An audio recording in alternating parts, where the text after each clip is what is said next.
नवरात्रि के पहले दिन माँ दुर्गा के प्रथम स्वरूप माँ शैलपुत्री की पूजा की जाती है। हिमालय की पुत्री होने के कारण माता रानी को शैलपुत्री कहा जाता है।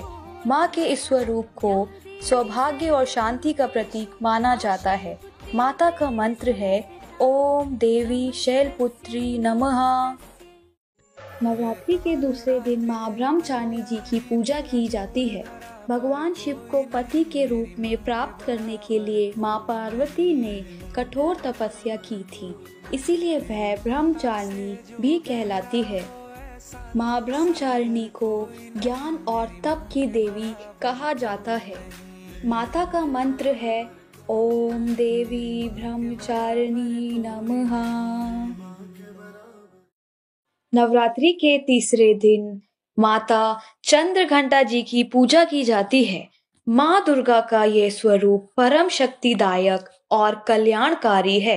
माता रानी के मस्तक में घंटे के आकार का अर्धचंद्र विराजमान है। इस वजह से माँ का नाम चंद्रघंटा पड़ा। माता का मंत्र है ओम देवी चंद्रघंटाय नमः। नवरात्रि के चौथे दिन माँ कुष्मांडा जी की पूजा की जाती है। माँ सृष्टि की आदि स्वरूपा आदि शक्ति है। जब सृष्टि का अस्तित्व ही नहीं था, चारों ओर अंधकार ही अंधकार था, तब माँ ने अपने ईशत हास्य से ब्रह्मांड की रचना की थी। माता का मंत्र है ओम देवी कुष्मांडाय नमः। नवरात्रि के पांचवें दिन स्कंद माता जी की पूजा की जाती है। माता के इस रूप में उनकी गोद में कार्तिकेय जी विराजमान रहते हैं। स्कंद कार्तिकेय की माता होने के कारण ही देवी के इस स्वरूप को स्कंद माता नाम मिला। माता का मंत्र है ओम देवी स्कंद माताय नमः। नवरात्रि के छठे दिन माता के कात्यायनी स्वरूप की पूजा की जाती है। ऋषि कात्यायन की पुत्री होने के कारण इनका नाम कात्यायनी रखा गया। माँ कात्यायनी सफलता और यश का प्रतीक है। माता का मंत्र है ओम देवी कात्यायनी नमः। नवरात्रि के आठवें दिन महागौरी जी की पूजा की जाती है और कन्या पूजन किया जाता है। माँ महागौरी का रंग अत्यंत गौरवर्ण है, इसीलिए इन्हें महागौरी के नाम से जाना जाता है।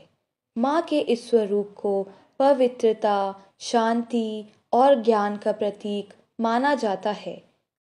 माता का मंत्र है ओम देवी महागौरी नमः।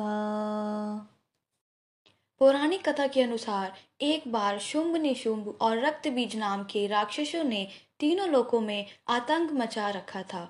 इन राक्षसों के हाहाकार से परेशान होकर सभी देवतागण शिवजी के पास गए थे और उनसे इस समस्या से बचने का कोई उपाय मांगने लगे। तब भगवान शिव ने माता पार्वती जी से इन राक्षसों का वध करने के लिए कहा। तब माता पार्वती ने दुर्गा का रूप धारण कर शुंभ निशुंभ का वध कर दिया। लेकिन जब रक्तबीज के वध की बारी आई तो उसके शरीर से निकले रक्त से लाखों की संख्या में रक्तबीज दैत्य उत्पन्न हो गए, क्योंकि रक्तबीज को यह वरदान मिला था कि यदि उसके रक्त की बूंद धरती पर गिरती है तो उसके जैसा एक और दानव उत्पन्न हो जाएगा। ऐसे में माँ दुर्गा ने अपने तेज से देवी कालरात्रि को उत्पन्न किया। इसके बाद माँ दुर्गा ने दैत्य रक्तबीज का वध किया और माँ कालरात्रि ने उसके शरीर से निकलने वाले रक्त को जमीन पर गिरने से पहले ही अपने मुख में भर लिया। इस तरह रक्तबीज का अंत हुआ। नवरात्रि के 9वें दिन यानी महानवमी पर माँ दुर्गा के 9वें स्वरूप माँ सिद्धिदात्री की पूजा की जाती है। माता को सिद्धि और मोक्ष की देवी माना जाता है। माता का मंत्र है ओम देवी सिद्धिदात्री नमः।